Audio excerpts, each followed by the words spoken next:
Welcome to Wisdom Exchange TV, where we interview women leaders internationally who have a social impact in the communities and beyond. I'm Suzanne F. founder of the YouMeWe Social Impact Group and your host. In each episode, we'll provide actionable, conscious contribution insights to create a social impact to empower you, your organization, and your community. Lots of learning and inspiration, all to make your contribution count. We invite you to join the conversation and post questions on our guest's exclusive Wisdom Exchange TV page. Welcome to our guest, Shelby Taylor, founder and CEO of Chickapea. Shelby Taylor is an entrepreneur on a mission to create good for the world through nutritious organic meal options. As a young mother and health food store owner, Shelby recognized the challenge of putting a healthy meal on the table that everyone would enjoy. So she turned a family favorite, pasta, into a superfood. In 2016, the company officially launched the organic pasta made from only chickpeas and lentils in the Canadian marketplace, and then expanded into the US market in less than a year.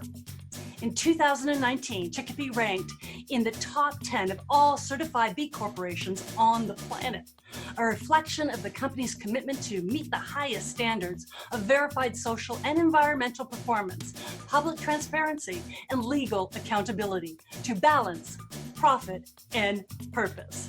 Let's welcome Shelby to Wisdom Exchange TV. Thank you, Suzanne. It's a pleasure to be here. Well, it's also really wonderful to speak to a fellow neighbor. We're in a small town in Ontario, and yet you are a North American brand. So it's so great to talk to somebody in a small community making a North American impact with your product. So congratulations on the success with Chickapea. Oh, thank you very much. I actually grew up here, and I'm very proud to be able to run a business from here. Well, it's also interesting because when I heard of your organization, it was as a real pinnacle of a B corporation. And isn't it wonderful in our small community to have a B corporation? But your success, as I've just said in the intro, is way beyond a B corporation in a small community. It's recognized as one of the top 10%. And we're going to dive into that actually a little bit later on because the implications of being a B Corp. But why don't we start with, how did the idea to turn chickpea and lentils, chickpeas, see, I'm converted already, chickpeas and lentils into the superfood? How did that transpire? Back in 2015, when it really started, and at the time I had just had my first son, and I owned a little health food store just outside of the town that we're in now. And it really came from my customers really wanting food that was actually nutritious and not just better for you. So I had a lot of people looking for nutritionally dense food that was both familiar and tasty, obviously, something that their whole family would eat. And, the transition of going from, say, like a standard American diet, our typical sort of, hamburgers, meat and potatoes kind of diet to, say, kale smoothies every day is a really big challenge for people. So, I start to dig into, what foods do people like? What is something that everyone will sit around the table and eat? When I really started to dig into it, it was pasta. Pasta came up again and again. The kids love it. We all eat it, but we know it's not really healthy. Kids are hungry an hour later. They only eat it with butter. So it's, they're getting absolutely no nutrition from it. And that's where it really started.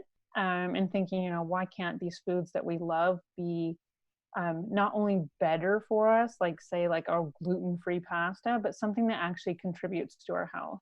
And so that's when the question started. And once I get stuck on something, I just go and go. So we went from there. True entrepreneur. What process did you take to make Chickapea a realistic opportunity to bring to market? What I did first actually was I went to the local college, which happened to be holding this little pitch event for advice. So they had a panel of experts on this panel that was just for advice, not for any cash reward or anything like that. And I just had, at this point, it was just an idea.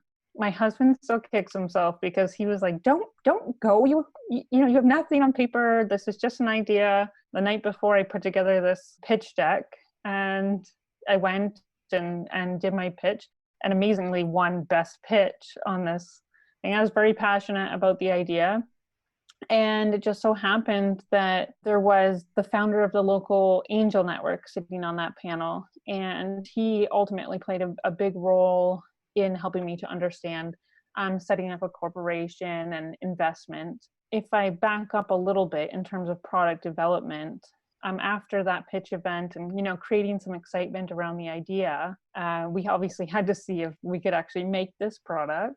And so my mom and I, we rented this commercial kitchen in Barrie, Ontario, that just so happened to have like a restaurant-sized pasta extruder.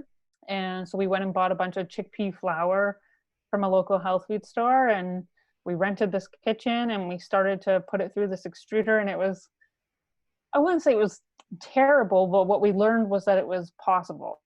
And it was very challenging from there on, because creating a pasta that's high protein and gluten-free and all of these things, it's not something you can do with a normal pasta making process. So we tried to get a local co-packer to help us make it, but we couldn't scale. We couldn't find a single manufacturer in Canada. And we ended up finding a manufacturer in the US, but this is probably 18 months in. And at that point we had run a Kickstarter program. I had some angel investors on board all before we had a product. So, I think the important message in all of this is that I just kept going, and I really believed in it. And, one door closed, I'd find another one to squeak my way through and see if it would open wider. And so, yeah, it was a long process, about 18 months from idea to having an actual product. Well, and that's the interesting part, is that people invested in an idea. Yeah. And then became the product, and they weren't even able to try the product necessarily. Is that the case? Okay. No. That's now. So, I'm going to go left here in that pitch, because pitching an idea you have to be fairly persuasive in order to do that. Do you have any tips on what you provided or how you pitched it that people bought into your vision? I think the most important thing for me was being absolutely authentic. I was just 30 at the time, just 30. And I do not come from a business background. I do not come from a family of entrepreneurs. Absolutely no experience in food manufacturing, anything that would really compel someone to believe that I was the right person to run this business. So, I think what it really came down to was I was very driven. I was very authentic. When I didn't know an answer, I said I didn't know, and I would get back to them. And I found it amazing. I remember in the beginning, I actually felt like a fraud, kind of like, how are these people investing in my idea? Like, this is crazy. It was very, very new and exciting to me. And I truly believe that the reason why they invested in me, and I think they would tell you the same thing, was authenticity and a genuine drive and passion that really came through. Not to mention, you do have a health background, though. Yes, it did help that I owned a health food store, but I do not have a degree or education in nutrition. I started to study it on my own. My background's actually in journalism, and that's what I went to school for. And then I started to study nutrition, and that evolved into me buying the health food store, which I'd only owned for less than a year at the time that I was getting into this. But certainly that type of market research that I had put into it, so I shouldn't discount the fact that the idea came from an actual need, not from me just coming up with an idea. This episode is sponsored by Make Your Contribution Count for You, Me, We, a book written by Suzanne F. Stevens. It's time to act. Let this book be your guide to having a sustainable social impact while living your most meaningful life. Thanks for listening. Now, back to our show. Now, you seem to have several beneficiaries of your product, one being the consumer, of course, because it's a healthy, free product. But you also do a lot of charitable contributions as well. So who else do you see as your beneficiaries?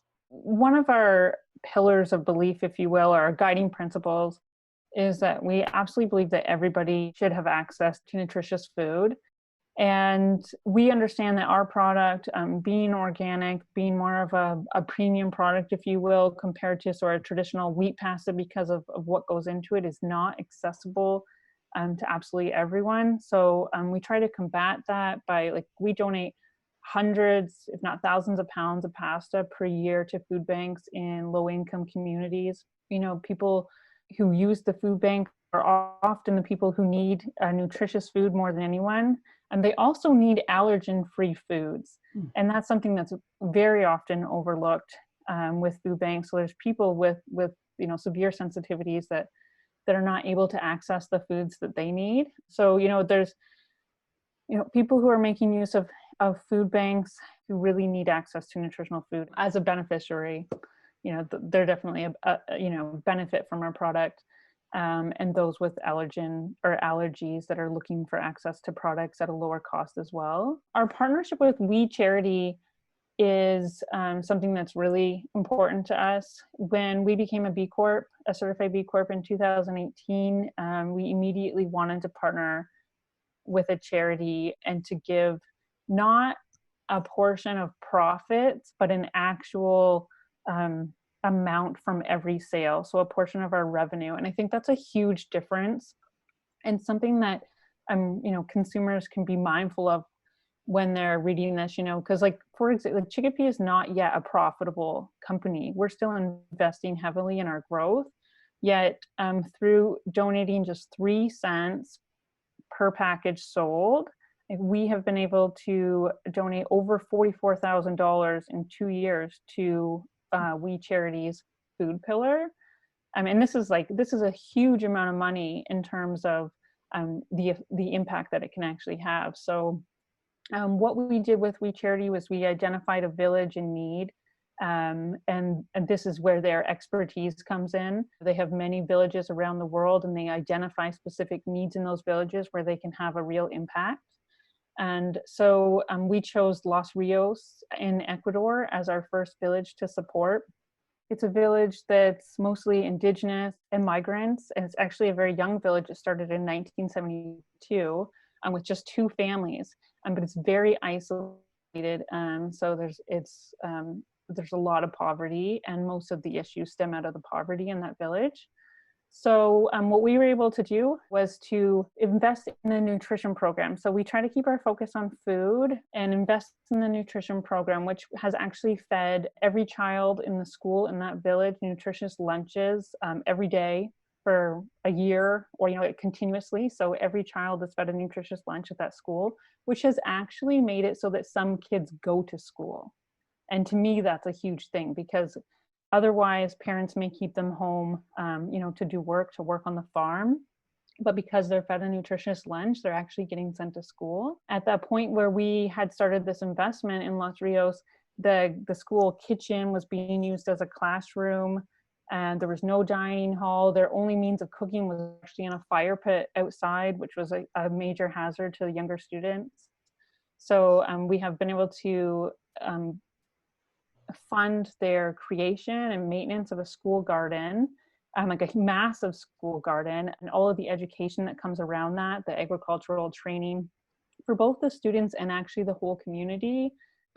Construct a kitchen and a dining hall where they do tons of nutritional programming, and then of course feed them these healthy lunches and support this agricultural training for their whole community, which helps bring them up as a community, and they support themselves through selling food, growing food, and with the goal ultimately of reducing or breaking this cycle of poverty in this village. So now we're actually at the point where we've been able to support this whole village in the food pillar, and we're working with We to identify a second village so we can continually add on through this program and support more and more villages. But we will only move on once we can fully support the program in each one. Which is such a fabulous initiative. And there's so many pieces there that I just want to dig in a little bit. Well, first of all, what's interesting is I was interviewing Roxanne Joel from Me to We, last Mm-hmm. week. So she's Oh, also great. on Wisdom Exchange TV, and fabulous, fabulous lady as well. And they too support the We Charity, as you probably know. And I love that you've picked a partner in We Charity. I'm curious about a couple things. One, you provide monies. So do you actually provide your food? And if you do provide your food, do you provide other food as well so that they have healthy lunches? For the We program, we only provide monetary support, and because the goal is for them to be able to support themselves and to teach the community about agricultural and growing food. So a lot of their meals come out of their school garden. So the government subsidizes certain snacks, which are not nutritionally dense snacks. And We's goal in going into the community in terms of food, was to add the fruits and vegetables and the nutritious food into their diets to complete their school lunches. So that's what we've been able to do with the school garden.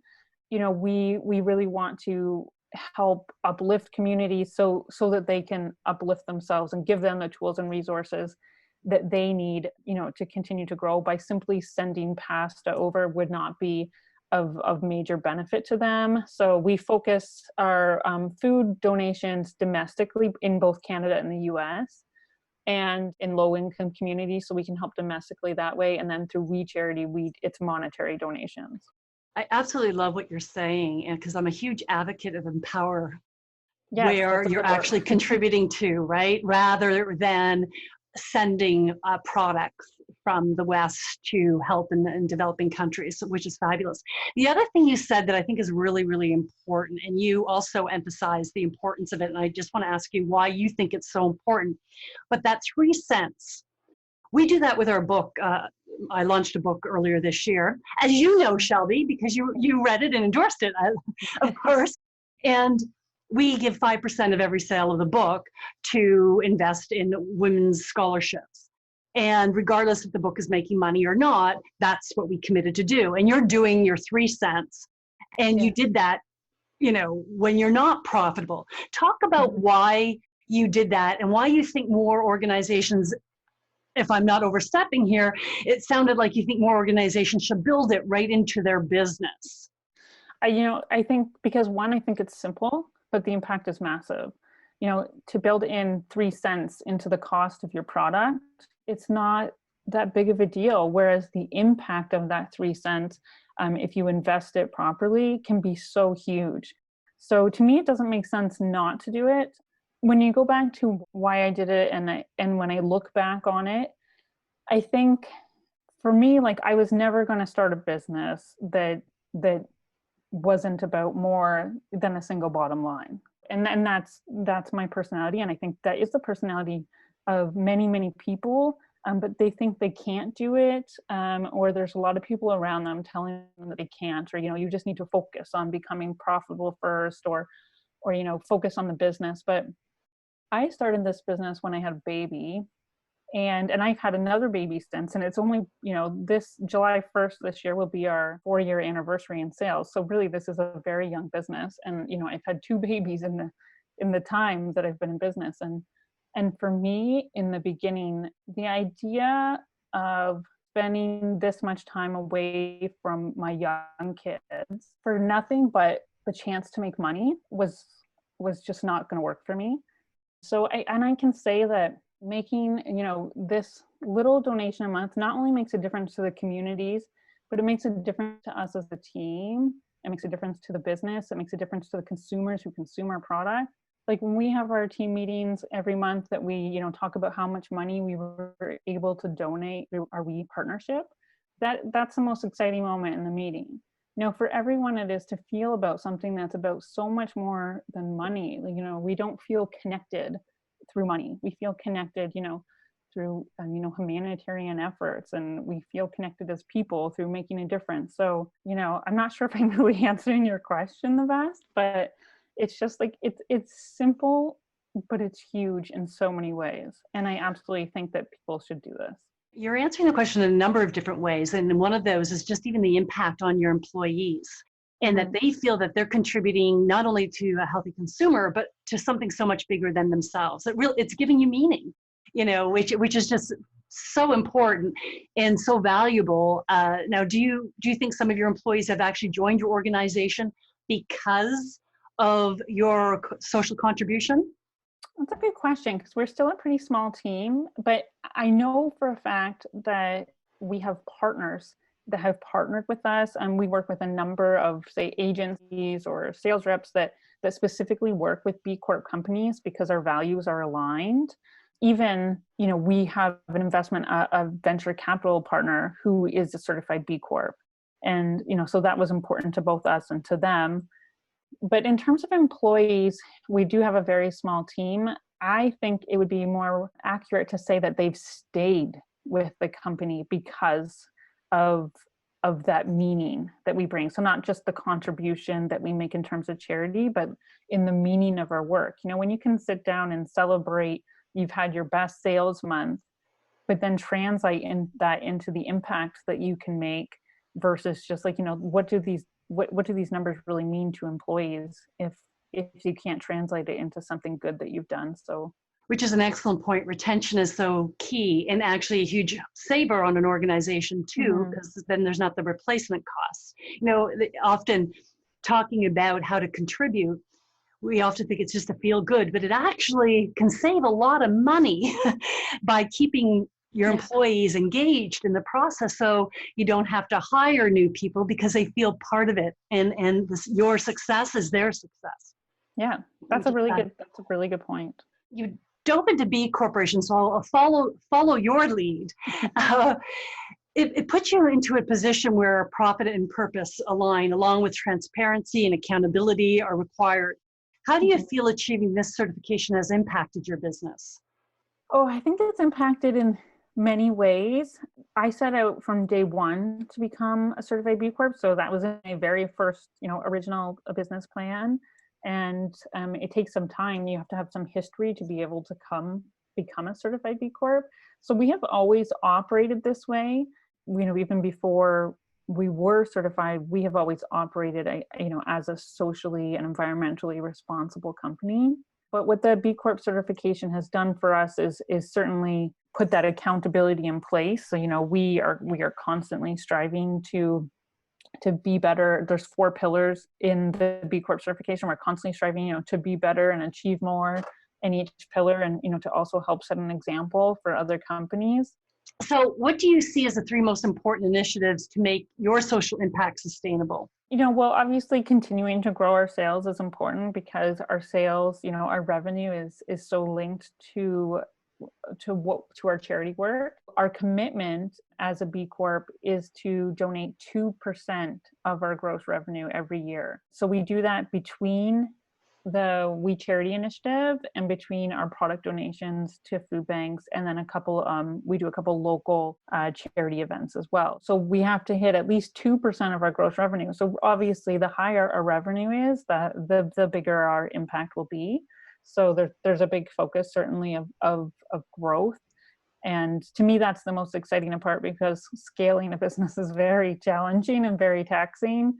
But when you think of the impact you can have with scaling it, it's quite exciting. With the scaling piece, so what are you doing to try to scale your business right now? I mean, we're currently growing through Canada and the US. We started very much in the natural food channel with a big focus on health food stores, small co-ops, which are still to date like our best and strongest partners. But we are definitely growing into the supermarket chain as well. So we are growing with some bigger players in Canada now. We're, in Loblaws and Sobeys. And so we're growing with some more bigger supermarket players, and we're starting to do this in the US as well. So that's a big part. And we're also expanding our product lines, so we have some pretty big plans for a new product line in 2021 that we're really excited for. And then we have started doing, in terms of supermarkets and stuff, we've also done some rotations with Costco and are continuing to work on that relationship as well. So in terms of scaling, we're getting more into food service, so that, the hope is eventually that Chickapea will be served at schools, especially across the US, where they actually do feed kids lunches every day. So, to have healthier options for kids, we know that pasta is a favorite, and that school lunches at schools are not necessarily full of the healthiest choices. And in nursing homes and hospitals, again, where there's not always the healthiest choices, but there's a digestible, vegetarian, high protein, easy to eat option available there too. Sounds like a fabulous strategy, and I can see it happening for you because it makes so much sense. Is there any value in looking at developing countries where you are providing such a nutritious product? Now, I don't know if it would be their culture or not to have pasta per se, but has that ever been a thought process at all? Yes, we're actually working with an international export partner. So we are starting to expand beyond Canada in the US right now. There's a very exciting opportunity in many markets, actually. And I have been surprised at which markets have presented the biggest opportunity so far. Definitely we have a market in Europe and the UK, but we have some customers now in Middle Eastern countries, in Kuwait, in Central America, in the Dominican area. So there's certainly, I guess, more interest from second world countries than I had thought there would be, especially because we cannot get the price point down low enough. And interestingly enough, spending a lot of time in developing countries, it's not cheaper anyway. The grocery stores are not cheaper than they are. People just get food from different sources. But what I was thinking about, because you were saying about the Middle East being interested, and I wondered if that could be also you don't lead with pasta, you lead with chickpeas, lentils.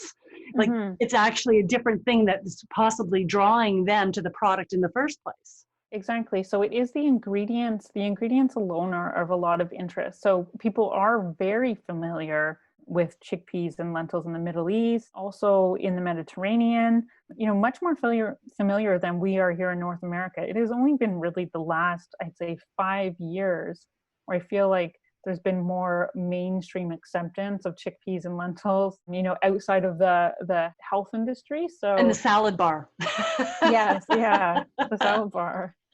So, and hummus was, I think, what really brought chickpeas into the spotlight in North America, but that's something that people have been consuming in other countries, for many, many decades. So I have found it interesting because, well, a lot of these places may not be high pasta consuming countries because of their familiarity with the ingredients. It's going to be interesting. It's going to be interesting to see how it goes. The interest is there, and but seeing where it really goes will be exciting.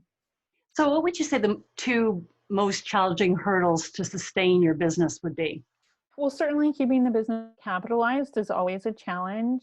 I have been through many rounds of financing. I have 2 VC partners, many, many angel partners. I didn't start this business with much of a bank account, or anything in a bank account. So I had to go the investment route really early on. And I also knew that we had to scale quickly because we were very early to market. And the way that our pasta is manufactured takes very sophisticated equipment. We have very large production runs. So keeping that capitalized and, having so much inventory, being nationwide across both Canada and the US has definitely always been challenging from a capital standpoint, and wanting to continue to grow the business. We can't pull back on marketing. We can't pull back on things that are going to help us to grow. Definitely in a much better place now that we have 2 strong, VC partners, and we have made so much progress and we're doing very well. So I feel like that's just finally now becoming a little bit easier, and I have more help, but keeping a business capitalized, a business that's not profitable and continuing to grow is absolutely, I would say, the number one challenge. I guess a second challenge is the marketplace. So, as what we're going through right now with COVID-19, a lot of people saying that we're going into a recession. And, people are being a little bit more careful with how they spend their money. There's been a lot of people going back to some really old traditional comfort foods, and not really following through with the health habits that they may have developed, but how long that's going to last, and and whether that's going to sustain. So the marketplace is always going to be a challenge, and it's faster growing than ever before. Getting to market with a product, you can do that so much faster than you used to be able to. It's interesting that you've said, a lot of people are going to comfort food and not to healthy choices. Have you seen an impact on your business specifically during the pandemic? So far through the pandemic, we have actually seen a positive impact because we are a shelf-stable pasta and a shelf-stable protein. We saw a huge surge in sales through March and April, but it's where is that going from here? So definitely things have normalized, and people have calmed down and realized that the food industry is stable. Our pasta is actually made in Italy, so we were affected before everything started to happen, here in Canada or the US. So we really had our eye on the situation for several weeks before we were, say, on lockdown here. And we're working through our plan in case our manufacturing partner were to shut down. So, we were in a pretty good spot. I wouldn't want to say a good spot, but, in a more comfortable spot by the time we were on lockdown here. In terms of inventory, we invested in our inventory and made sure we had several extra months on hand. But again, that's a financial commitment that we had to make and that my board had to be in agreement on. So far it's been positive, but we're definitely seeing things normalize. And I've spent so much time in the last many weeks on webinars and looking at data in terms of what are the behavioral habits that people are forming, and where is the economy going. We're still not sure exactly of the impact that this is going to have, but while the natural food industry is still going very strong through all of this and they're still seeing high numbers, I think we'll start to see it come down a little bit. You also made the comment that it's a protein, so it's an affordable protein, which, in the Canadian market right now, our proteins have gone up quite a bit. Yes. So, there could be a benefit to you that you may not even have expected because one side of the market has been hit. I mean, you buy beef right now and it's expensive. It's a different way to get your proteins. And not only that, but it's, not everybody has a big extra freezer at home, and you're looking for things that can, like, our product is as a 2.5-year shelf life. So that's a high protein product that can sit on your shelf for a long time. And I'm not going to lie that, I have a huge hope out of this that we're going to see more people turn towards plant-based eating, at least more, maybe not 100%, but I certainly hope that we're going to see a lot of eyes open to plant-based eating and the protein that you can get out of a plant-based diet.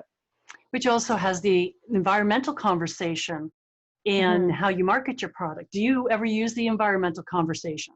Absolutely. So especially on the B-Corp side of things, the environmental responsibility part of our business is very important to us. It's very important to me. We are working on putting together more messaging around the environmental side and in helping people understand, what it means to choose organic, what it means to choose plant-based in terms of impact of choosing plant-based proteins over animal proteins. Such an important comment that you're making, and such a great opportunity, because depending on who's looking at your product, different people are motivated by different things. Mm-hmm. And the environment conversation has been escalating, and there's a lot of other things going on, and people may have forgotten about the environment a bit during this pandemic, and yet at the same time that's not changed. And it still needs our attention. So it's definitely an interesting piece, and also to bring that to market from an educational standpoint. You also were mentioning your capital and how much you've relied on investors over the period of time. And I know you promote that Arlene Dickinson with District Venture Capitals was invested in your business near the beginning. Can you share some advantages and a couple disadvantages of going the capital funding route? There are definite advantages and definite disadvantages. Obviously, I think the biggest disadvantage is losing equity in your own company. So, you have to be prepared to give up ownership in your company. And that means, essentially bring on a partner. So while I still run the business alone, I don't have an actual business partner. My investors do own a certain percentage of the business, which has, caused me to form a proper board of directors, which are essentially my bosses. And sometimes, sometimes answering to a board and to investors, it's challenging when it's something that, that you've started and that you're operating. And in the beginning, I think that it's a really big transition. So which one that I have adjusted well to, and I believe that myself and my investors, we've come to trust each other, over the years. And I've also come to trust in myself a lot more as a business owner too, and trust my, my values and my instincts more. And that has helped those relationships too. So I'd say the biggest disadvantage is obviously in giving up equity. And it's very important to understand exactly how that process works and what giving up that equity means, which is, a big conversation. But there's a lot of value that comes with these partners as well. And not the least of which is some peace of mind in terms of whether you can continue to capitalize your business. And a good example of that, is when COVID hit and when it was hitting Italy very hard, that, we could go to our board, which has members from our investment group on it, and be able to say, okay, if we want to invest in this many months of inventory, we need to be prepared to invest in that. And we might have to raise capital earlier than we had expected. So, having that board and those investors that have the means to do that and say, no, don't worry, we got your back, we'll put the money in if you need it. I mean, that's huge. The peace of mind for me is probably the biggest benefit. And then they bring a great deal of contacts and expertise, of course, and a lot of guidance and experience in terms of how you operate your business. So there's definitely value, but choosing the right investor is so important. And like I said, we chose the last round that we did. We specifically went after VC that was a certified B-Corp, because it's important to us that our partners have aligned values and that they understand that we care about more than a single bottom line. And you can understand that best if you also care about more than a single bottom line. Excellent advice for collaboration is, finding those similar values. And if you become a B Corp, there's a whole suite of people that you can tap into and establish a relationship. We're just going to switch sort of gears a little bit and focus a little bit more on you personally. So all the fun stuff. To date, what was the most rewarding aspect of your career? Oh, that's a big question. I think this business, being successful and having done what it's done is just, it's still mind-blowing to me when I sit back and look at it. Because, like I say, I don't come from, a family of, business owners. I mostly come from a family who, didn't even graduate high school. And so this is something that I never really believed I could do. Although I think deep down, I obviously believed it, but this is definitely not something that was expected of me or anything that I really ever thought possible. When my first investment meeting, which I did on my own and with an angel investor, I think the moment that they called me and told me they were going to invest in me was this very, it was this surreal moment that somebody that didn't know me could believe in me that much. And so I think the most incredible thing out of all this is I've definitely grown and so much more confidence in my ability to, to run a business, but to lead people and to really achieve my dreams. And so I think the most exciting part out of all of that is what I can give to my kids. So from a personal level, it's been hard a lot of the time that I've had to spend away from my kids, but I really, truly believe I'm setting an amazing example for them that they can achieve anything that, that they put their mind to. What has been the most challenging? The most challenging is definitely from a personal standpoint. I mean, there are challenges in the business on a weekly, if not daily business. I have screwed up so many times and And in the beginning, those challenges felt like the end of the world. And, it was just like, oh, it was so overwhelming every time we screwed something up in the beginning. I mean, you thought the business was going to come crashing down, but once you go through so many of those challenges and you become more confident in your ability to overcome them, they don't feel the same way as the personal challenges. So for me, the biggest challenge has been on a personal level, and that has been trying to balance, and I hate the word balance because it really means something different to everyone. It's really been trying to balance my desire to be a great mom with my desire to be a great business leader. The inevitable challenge that women often experience, right? Mm-hmm. And it doesn't go away as much as we hear it over and over and over again. It just doesn't go away, especially during times like this. Now, what is the most significant decision you made in your career? I think it was to go all in on this when I had an infant at home. It was, to make the decision to go ahead and to push forward with so little experience. The decision to believe in myself and to believe in the dream that I had. So that wasn't easy, and you want to, I think, especially with a young family or any family, you want some level of certainty. And so it was the decision to basically give that up and understand that we could lose a lot. There was a long time that our house was on the line, a lot was on the line for the business. So those were big decisions, but basically the decision to go for it. And so what impact has Chickapea made on you, your life? Oh gosh, I feel like a different person from when I started this, mostly in good ways. And then a couple, I don't want to say bad ways, but, I'd say before this, I was very naive, but I also believe that was a quality that made it possible for me to make this happen. Once you go through all the challenges and know everything can come up, it's like, would I ever do this again? I don't know. But it's made me, number one, so much more resilient. I feel like an incredibly resilient person that I wasn't before. It takes a lot to get under my skin. It takes a lot, to make me lay awake at night, stressing about things. I really believe in my ability to overcome challenges, to get through hard times. I believe in my ability to do hard things. So that's the biggest, as I've become a very, very resilient person.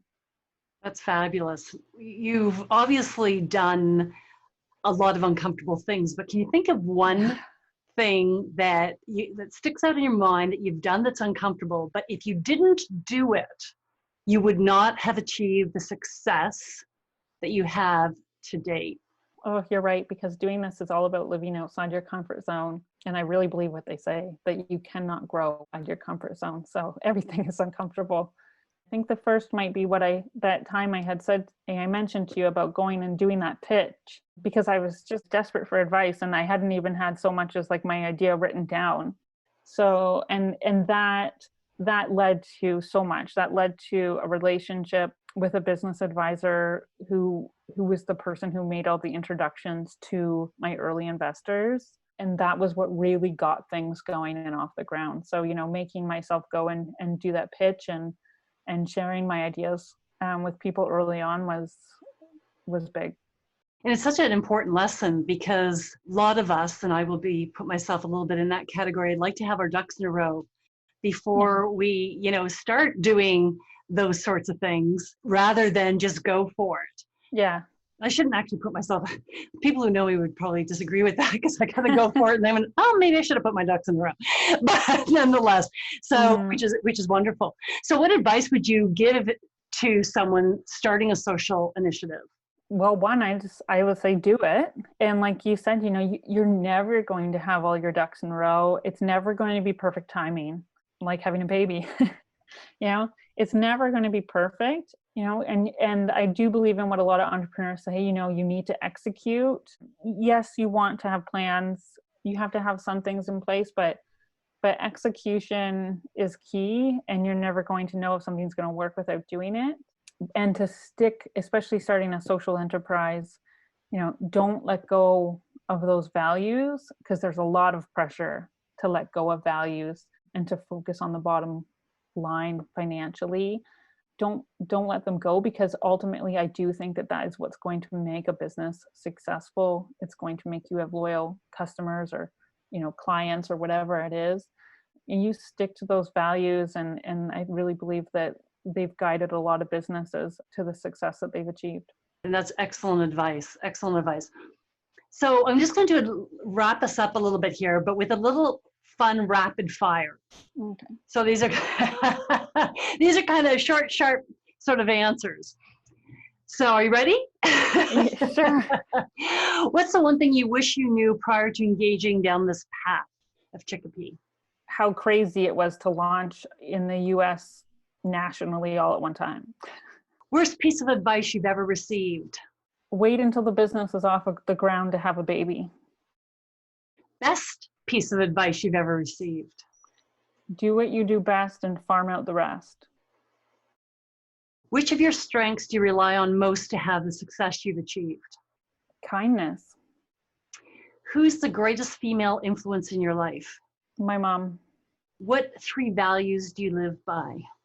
Oh my gosh, that's so hard. That's really hard. Kindness to yourself and to others. Leading by your values and doing unto others as you would want done to yourself. So I'm just going to say words. 1-word answers is all you need to give. Okay. Community. People. Purpose. Entrepreneurship. Meaning. Value. Contribute. Giving. Conscious. Thinking. Sustainability. Forever. Learn. Grow. Leader. Guidance. Collaborate. Community. Consistency. Parenting. You. Growing. We. Together. Thank you for playing rapid fire. Sorry, I didn't have all the answers. There's no right or wrong. There's never right or wrong in an interview. Thank you to our audience for joining us on Wisdom Exchange TV. You can subscribe to Wisdom Exchange TV so you receive each new interview notification in your inbox. Please share this interview by going to the share button located on this page. You can read, listen, or watch this interview. If you know someone who's had a significant social impact in business, education, civic service, or advocacy, let us know. Visit the guest tab on wisdomexchangetv.com and submit information. Our research team will take it from there.